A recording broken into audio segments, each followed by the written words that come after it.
Con la teología sistemática tenemos 4 enfoques que vamos a ver en este momento. Estos son apuntes del doctor Ángel Núñez, así que hacemos mención sobre el trabajo que él ha hecho también.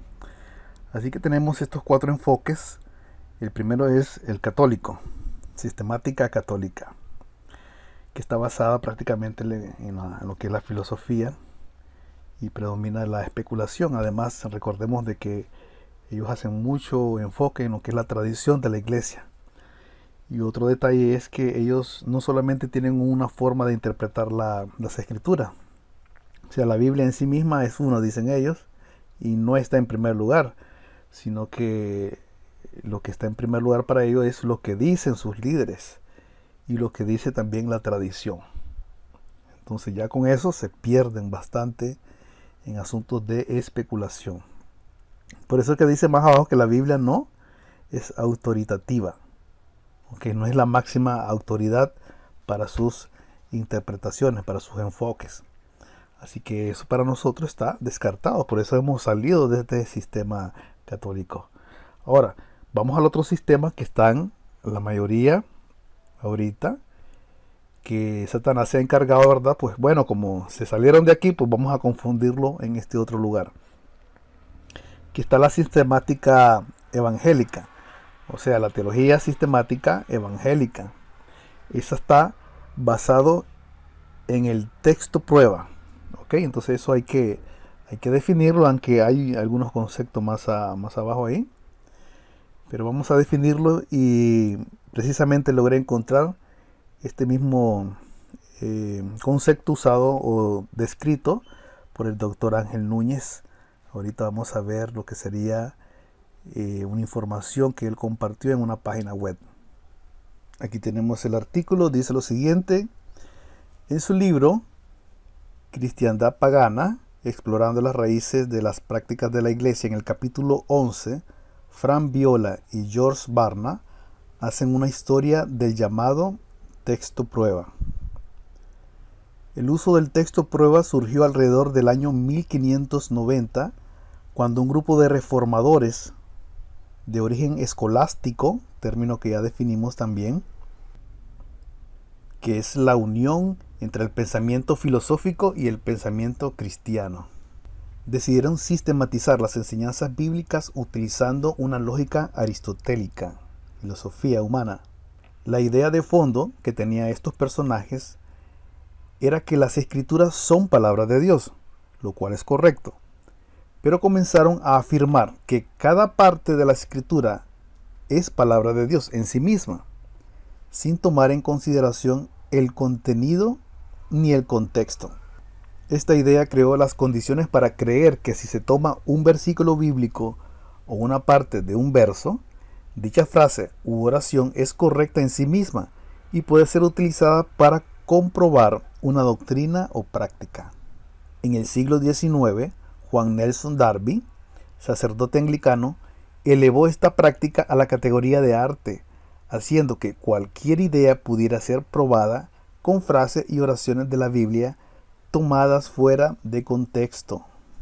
Esta práctica fue favorecida por la introducción de capítulos y versículos en la Biblia, lo que hizo perder de vista el concepto de totalidad. En el año 1227, Stephen Langton, nombrado por el Papa como arzobispo de Canterbury, introdujo la división de capítulos para el Nuevo Testamento. Luego, en el año 1551, Roberto Stephanus, impresor francés, enumeró las secciones bíblicas en versículos, en muchos casos de manera arbitraria, simplemente con el propósito de favorecer la memorización de secciones de la Biblia. Sin embargo, lo que Langton y Stephanus hicieron fue crear las condiciones para que los cristianos se acerquen a la Biblia, como diría Viola y Barna, con las tijeras y la goma, recortando y pegando oraciones aisladas y desunidas de diferentes secciones, levantándolas de su escenario real y uniéndolas para construir doctrinas flotantes. A esa compilación de ideas, frases y oraciones sueltas se le suele llamar palabra de Dios, cuando no es más que un pegoteo de frases aisladas de su contexto. Bueno, ya con eso ya tenemos una idea de frases sacadas de su contexto. Y ahí sigue la información. Ahí le voy a pasar el enlace para que usted pueda seguir leyendo esto. Pero imagínense, nada más estábamos definiendo una frase llamada texto prueba. Ahora sí ya lo entendemos, y eso es el motivo por el cual lo que es la sistemática evangélica está perdida en interpretaciones.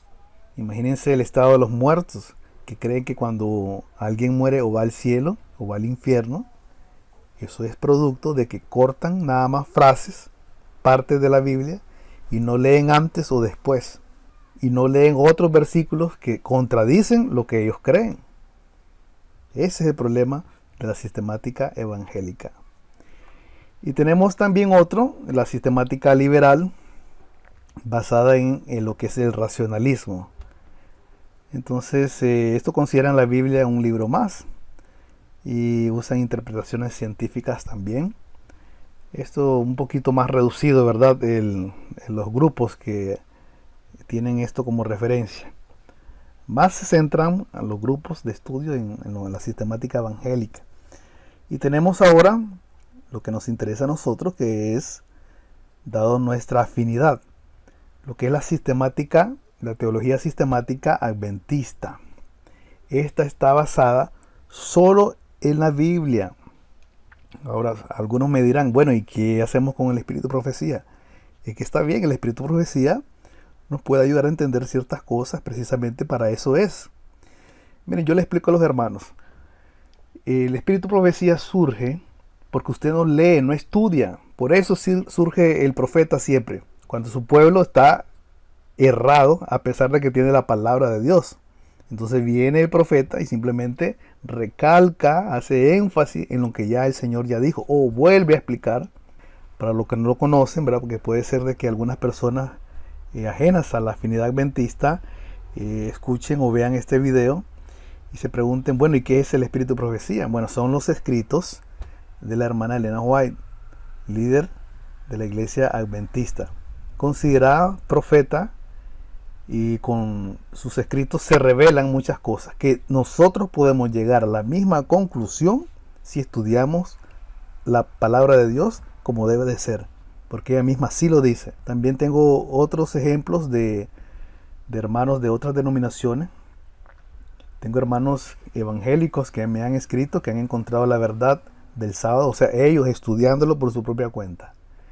Otros hermanos que son de afinidad judío mesiánica, que me han dicho que han encontrado información valiosa en los escritos, lo que sería el espíritu de profecía, en los escritos de Elena White, que le han ahorrado, dice, años de estudio, que ellos sienten que iban a llegar a esa conclusión, pero aquí ella lo explica de tal manera y ellos van a la Biblia y también están de acuerdo con lo que se menciona ahí. ¿Ok? Por eso también este sistema adventista, lo que sería la teología sistemática adventista, está basado solo en la Biblia.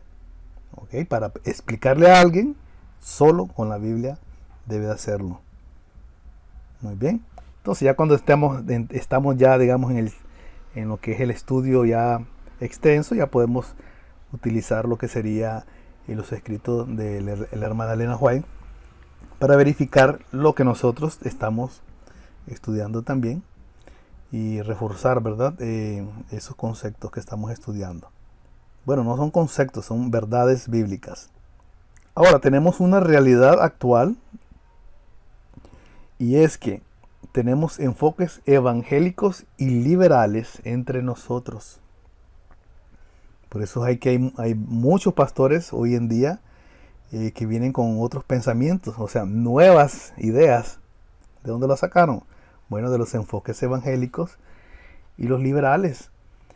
Y eso está comprobado también. Y pastores con mucho estudio y experiencia, como el pastor Esteban Bor, lo han mencionado, que la culpa son estas universidades adventistas que han surgido, o mejor que existen, pero que sus máster tienen que hacer, bueno, hacen sus maestrías, sus doctorados en otras universidades que no tienen nada que ver con el adventismo, Entonces ahí entra lo que serían los enfoques evangélicos y los liberales. Y ahí vienen ya con las ideas a compartirlas como maestro a los nuevos pastores que vienen surgiendo. Y de ahí eso lo acarrean a las iglesias. Y así es como entra todo esto, todos estos enfoques fuera de la palabra de Dios.